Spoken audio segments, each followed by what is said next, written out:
Pension का प्रावधान किया। कांग्रेस के लोग बोलते कि हमने भी किया। हाँ, आप करते थे जब 80 साल की उम्र हो जाती थी, उसके बाद करते थे, जब आदमी जाने वाला होता था या चला ही गया होता था, इंतजार करते थे। हमने 60 साल से ऊपर पेंशन का प्रावधान किया। वो 400 करोड़ रुपए खर्च करते थे, हम 1300 करोड़ रुपए पेंशन पर खर्च कर रहे हैं। और घर में गरीब आदमी के घर में गैस एक स्वप्न होता था, सपने से कम बात नहीं होती थी। हमने गरीब के घर में भी गैस का चूल्हा पहुंचा करके दिया। और अभी हमने जो घोषणा की है, घोषणा पत्र जो हमने अभी जारी किया है, उसमें हमने ये भी कहा है जो गरीब परिवार हैं, जो बीपीएल परिवार हैं, उनके घर में हमारी सरकार दोबारा बनने के बाद 3 गैस के सिलेंडर भी हम साथ में देंगे। 1 साल में 3 गैस के सिलेंडर देंगे। हमने महिला सशक्तिकरण की दृष्टि से हमने हिमाचल प्रदेश में काम किया। महिलाओं का आने जाने का किराया हमने आधा किया। और उसके बाद अभी हमने जो घोषणा पत्र में हमने जिक्र किया कि हिमाचल प्रदेश में महिलाओं को नौकरी में भी और पढ़ाई के लिए भी जो संस्थान है जहां एडमिशन होती हैं, वहां पर आरक्षण 33% आरक्षण महिलाओं को देंगे। हमने आगे बढ़कर के एक और भी निर्णय किया कि हिमाचल प्रदेश में हमारी महिलाएं, हमारी बेटियां जो स्कूल जाती हैं, उस स्कूल में जाने वाली बच्चियों को पढ़ाई के लिए अगर उनको लगता है कि जहां उनके घर के से स्कूल के बीच में सड़क अच्छी है, साइकिल पर चाहिए जाना चाहती हैं, 6 साल से ऊपर की बच्चियों के लिए हमने +2 तक के लिए उनको कहा, हमने जहां मांग करेंगे तो वहां साइकिल के बाद फिर कोई बच्ची अगर वो चाहती है कि उनको स्कूटी देने का भी हम वादा कर चुके हैं। और इससे आगे बढ़कर के हमने और भी निर्णय किया। हिमाचल प्रदेश में जो बीपीएल परिवार की, जो हमारी गरीबी रेखा के नीचे की जो बेटियां हैं, उनकी जब शादी होती है, उनकी शादी के लिए हमने हिमाचल प्रदेश में ये तय किया कि उनको शगुन योजना शुरू करके हम 31,000 रुपए का शगुन उनको देते हैं। और जब हमने अब की बार घोषणा पत्र जारी किया, उसमें हमने कहा हमारी सरकार बनेगी तो आने वाले समय में निश्चित रूप से जो बनेगी, आप सबके आशीर्वाद से हम 31,000 नहीं 51,000 रुपए शगुन बेटी को देंगे। और इससे आगे बढ़कर के हमने और भी बातें कही। जो गर्भवती महिलाएं होंगी, उनको पहले 6,000 रुपए मिलता था, जच्चा बच्चा स्वस्थ रहे, सारी चीज को लेकर के। अब के घोषणा पत्र में हमने जिक्र किया है कि जच्चा बच्चा दोनों सुरक्षित रहे, उनको अच्छा भोजन मिले, उनका स्वास्थ्य अच्छा रहे। बढ़ने के बाद फिर से हम जो है आने वाले समय में जब सत्ता में होंगे तो हम 25,000 रुपए उस महिला को देंगे।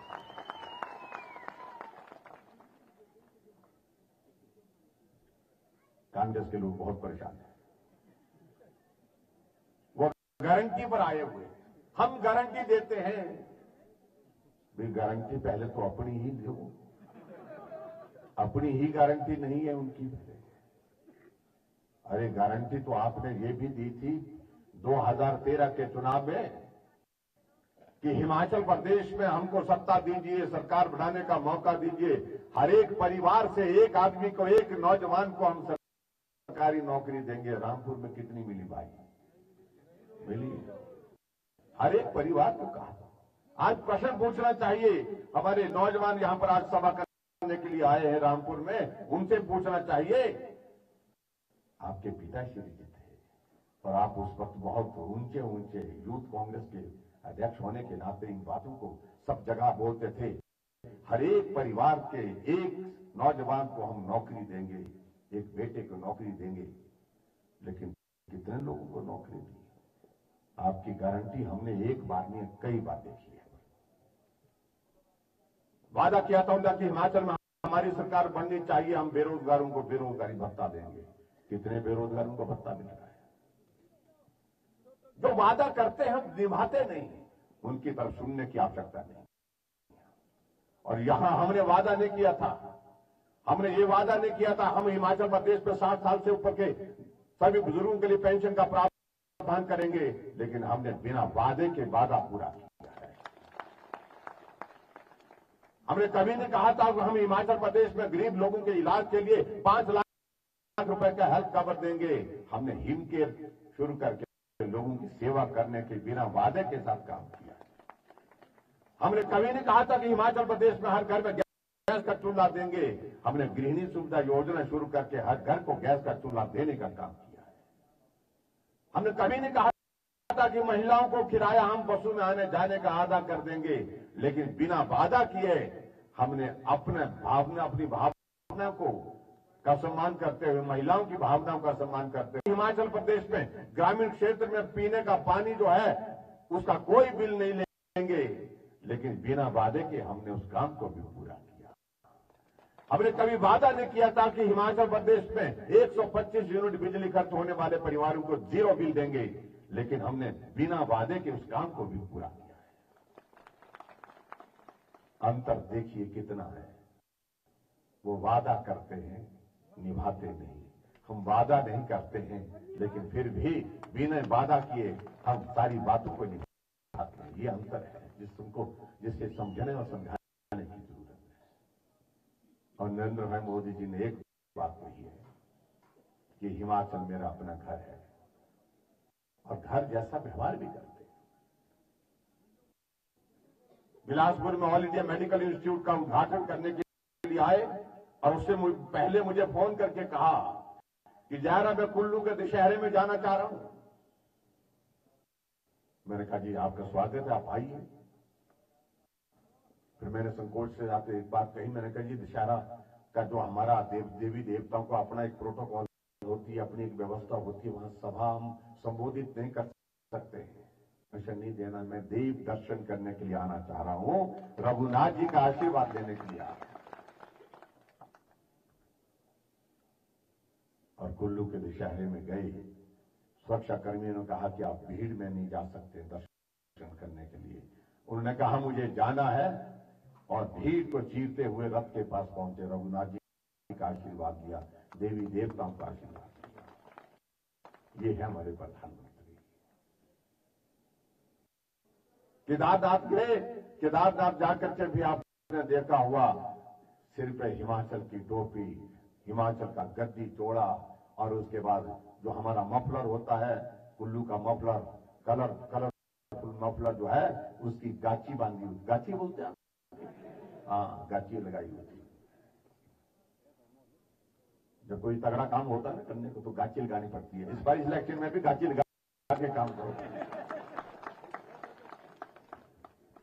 हमने देखते थे ना, जब बुजुर्ग कहीं काम पे जाते थे, कोई लकड़ी का बड़ा वो उठा करके लाना है तो गाची बांध करके जाते थे, खूब जाते थे, क्योंकि कमर कस करके जाने का मतलब होता है कि खूब। और महिलाएं भी देखिए, महिलाएं भी जब बोझा उठाना होता उनको तो गाची लगा के जाती है। तो इसलिए इस चुनाव में भी भाई रामपुर वालों गाची लगा लो और निकलो, और तब तक के लिए मत रखो जब तक के लिए जीत हासिल करो। ऐसे हमारे प्रधानमंत्री वहां केदारनाथ जाकर के पूरा सिर से पांव तक, पांव में पूरे, पूरा बदन उनका हिमाचल की संस्कृति के साथ सजा हुआ था। इसलिए मुझे लगता है कि उन भावनाओं का सम्मान करने का जिम्मा हमारा भी है। मैं लंबी बात नहीं करना चाह रहा हूं। इन 5 वर्ष के कार्यकाल में कठिन दौर रहा, मैं आपको बता रहा हूं। कोविड का ये दौर रहा, और जो हमारे कांग्रेस के मित्र कई तरह की बातें करने की कोशिश कर रहे हैं। आज हम देख रहे थे कि सभा यहां रामपुर में कांग्रेस पार्टी की भी है, लेकिन बताया गया है कि बहुत सारे लोगों को नीचे से लाया गया, इधर से लाया गया, उधर से लाया गया। हमारी सभा यहां की है, सिर्फ मैं ही बाहर का हूं, बाकी तो सारे रामपुर के। हाँ जी, ऐसे ही है ना। मेरे को भी रामपुर का ही मान लो भाई। मैं भी आपकी तरह ऐसा आदमी हूं, गांव का आदमी हूं। मैं हमेशा इस बात को कहता हूं कि हमने जिंदगी में पहाड़ों को चढ़ने उतारने में गुजारी है। इसलिए पहाड़ देखने में तो सुंदर लगते हैं, लेकिन चढ़ते उतरते मालूम पड़ता है। कुछ लोग आते हैं जो बहुत दूर दूर से बोलते हैं क्या सुंदर है, क्या नजारा है। मैं देखने को तो अच्छा लगता है भाई साहब, जब ऊपर चढ़ना होता तो मालूम पड़ता है। भाइयों बहनों, मैंने कहा कभी किसी काम की शुरुआत का वक्त आता है, और अब की बार निश्चित रूप से हिमाचल प्रदेश में भारतीय जनता पार्टी की सरकार को रिपीट करने का वक्त शुरू हो रहा है। ये पहली बार बात हो रही है। हर चुनाव में हम कहते हैं भाषण में हमारी सरकार बनेगी, दूसरे बोलेंगे हमारी बनेगी। अब की बार हमने कहा कि भाई सरकार तो हमारी ही बनेगी, लेकिन रिवाज बदल करके बनाएंगे सरकार। या जो बना हुआ 5 साल एक पार्टी, 5 साल दूसरी पार्टी, हमने कहा इस रिवाज को बदलेंगे अब की बार। हमारे कांग्रेस के मित्रों को बहुत परेशानी है ये रिवाज बदलने से। हम जब बात कह रहे हैं, अब गांव में आदमी जो है कम पढ़ा लिखा गांव का आदमी, वो भी बोलता है बदलना, रिवाज बदलना। इस बार वो दिल में बैठ गई ये बात इस बार। भाई रिवाज क्यों बदलना? बदलना इसलिए कि बहुत हो गया भाई, ये बारी बारी के हिसाब से। जब मैं रिवाज बदलने की बात कहता हूं, हमारे कांग्रेस के लोग इतने परेशान हो रहे। हमने कहा क्यों परेशानी हो रही है आपको? बोल नहीं जी, आपके रिवाज बदलने की बात कहने से हमें परेशानी इस बात की हो रही है, बारी के हिसाब से तो हमारी बारी आ रही है। तो मैंने कहा बारी का रिवाज खत्म है भाई साहब। मैं कहा वो तो आपने उत्तराखंड में देख लिया, बारी के हिसाब से कहते थे कि हमारी बारी है, बारी नहीं आई। उत्तर प्रदेश में भी यही था, हर 5 वर्ष के बाद सरकार बदल जाती थी और कहते थे हमारी बारी है, उनकी बारी भी नहीं आई। असम में वहां पर भी यही होता था, लेकिन उनकी बारी भी नहीं आई। भाजपा की सरकार फिर बन गई वहां पर। मणिपुर में फिर भाजपा की सरकार बन गई, गोवा में फिर भाजपा की सरकार बन गई, हरियाणा हमारा पड़ोस का राज्य, वहां भाजपा की सरकार दूसरी बार चल रही है। रिवाज बदल गया भाई। समझो मेरे कांग्रेस के मित्रों, ये रिवाज पूरे देश में बदल गया है, हमको ही बदलना रह गया। आओ अब की बार हम हिमाचल प्रदेश में भी इस रिवाज को बदले। उसके लिए मैं आप सबका आशीर्वाद चाहता हूं, आपकी शुभकामनाएं चाहता हूं। जहां आजकल कांग्रेस के लोग चले हुए हैं कि हम गारंटी दे रहे हैं कि 1500 रुपए हम महिलाओं को देंगे, 18 साल से 60 साल की महिलाओं को। फार्म भरने का काम चलाया हूं, यहां पे पता नहीं फार्म भरे कि नहीं हुए। जा करके आज जा रहे हैं, कागज पत्र लेकर के जा रहे हैं जी, और उनके बीच में जाकर के बोल रहे हैं कि भाई आप फार्म भर लो। सारे रिश्तेदारी निकाल दिए, तो नानी है, मौसी है, बूबे, सारी रिश्तेदारी निकाल दी उनने। जिनके साथ ढाल मुजरा भी था, वहां भी ढाल मुजरा खोल दिया कि फार्म भरो, तो बाद में देर हो जाएगी, 1500 रुपए मिलेगा महीने का। अरे उन प्रदेशों में मिल रहा है जहां आपकी सरकारें हैं, कांग्रेस पार्टी की सरकारें, वहां दे रहे क्या? नहीं, गुमराह कर रहे। इसलिए गुमराह नहीं होना है। मुझे आप सबके बीच में सिर्फ इतनी बात कहनी है, अब की बार मत छोड़ना, अब की बार मत चूकना। अब की बार हमें रामपुर का विधायक हिमाचल प्रदेश की विधानसभा के अंदर चाहिए, साथ चाहिए। और मैं इस बात को भी मैं कहता हूं, आपका विधायक हिमाचल प्रदेश की विधानसभा में होगा तो हम उनको और भी सम्मान देने के लिए आगे बढ़ करके काम करेंगे। ये भी मैं आपके बीच में कह रहा हूं। एक अलग पहचान देना चाहता हूं ये रामपुर को।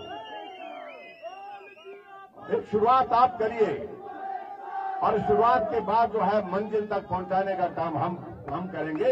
ये मैं आपके बीच में कहना चाहता हूं, इस बात को आप मान कर कीजिए। और उसके साथ साथ मैं आपको ये भी मैं कहना चाह रहा हूं, जहां ने कहा कि रामपुर हमारे कुछ एक क्षेत्र का केंद्र बनता है, यहां बड़ी चीज होनी चाहिए, कुछ बड़ा होना चाहिए। छोड़ दीजिए हमारे ऊपर, ये सारी चीजें हमारे भी, हमने भी सोच के रखी है। अगर नरेंद्र भाई मोदी जी ने वादा किया हिमाचल के लिए, मेरे दिमाग में बहुत सारी चीजें जो मैं करना चाहता हूं, तो रामपुर के लिए भी मेरे मन में बहुत सारी चीजें हैं जो हम करना चाहते हैं, वो हम करेंगे। इतनी ही बात कहना चाह रहा हूं। आप भाई गौर जी को यहां पर जिता करके भेजिए, और यहां पर जिता करके भेजिए, यहां से विधानसभा पहुंचाइए, बाकी का काम हम करेंगे। आप सबका बहुत बहुत धन्यवाद। नमस्कार, जय हिंद, जय हिमाचल।